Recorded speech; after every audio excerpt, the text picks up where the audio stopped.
जय श्री हरि। गणपति गजानन महाराज जो बुद्धि के देवता कहे जाते हैं और आज की कहानी सुनाती हूँ उन्हीं की बुद्धि के बारे में। तो ये कहानी शुरू होती है जब नॉर्थ इंडिया में बहुत सारी बड़ी बड़ी नदियां बहती थी, बहुत सारी प्रॉस्पेरिटी थी, मिट्टी बहुत उपजाऊ थी, बहुत अच्छी फसल होती थी। लेकिन साउथ में ऐसी नदियां नहीं थी, पानी की कमी थी, सूखा पड़ता था, लोग त्राही त्राही करते थे। तो दक्षिण भारत के एक ऋषि महामुनि अगस्त्य ने अपने क्षेत्र की ऐसी दुर्दशा देखी तो उनके मन में बड़ा दुख हुआ।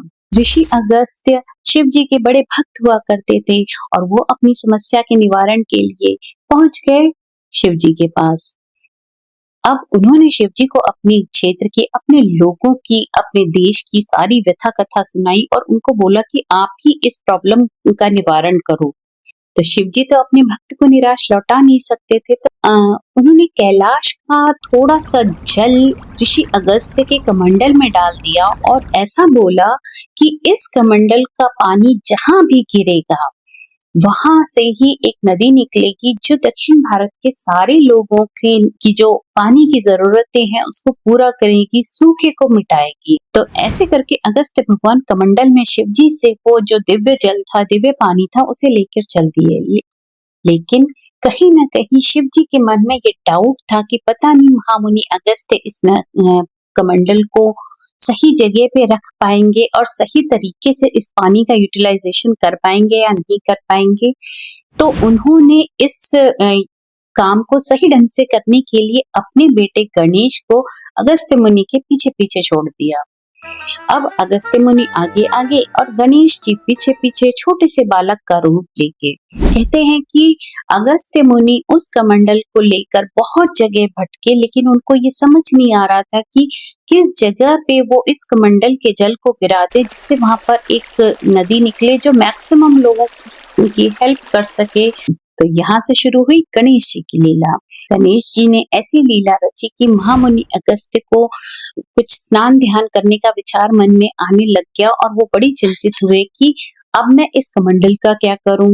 गणेश जी जिनकी लीला से ही ये सब कुछ हो रहा था, वो तुरंत एक छोटे से बालक बन के प्रकट हो गए और उन्हें देखकर महामुनि अगस्त्य ने वो कमंडल उस बच्चे को पकड़ा दिया, बड़ी वार्निंग देके कि इस कमंडल को कहीं यहाँ वहां मत रख देना, ये पानी बहुत जादुई है।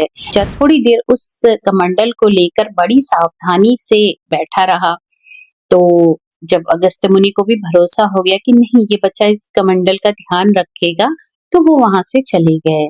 लेकिन गणेश जी तो अपनी लीला करने में माहिर थे। गणेश जी ने अपनी चतुराई का पूरा परिचय देते हुए एक सूटेबल प्लेस पे उस कमंडल को रख दिया और कहते हैं कि एक कौवे का रूप लेके वो उस कमंडल के चारों तरफ चक्कर लगाने लग गए। जब अगस्त्य मुनि अपने स्नान ध्यान से निपट के आए तो देखते हैं कि कमंडल के ऊपर एक कौवा बैठा हुआ है। अब उन्हें तो बड़ी टेंशन हो गई। उन्होंने उस कौवे को करके उड़ाने की कोशिश की और कौवे ने हड़बड़ाकर उड़ने की कोशिश की और इस हड़बड़ी में वो कमंडल जहां था वहीं से लुढ़क गया और जो कमंडल का जल था वो बह निकला।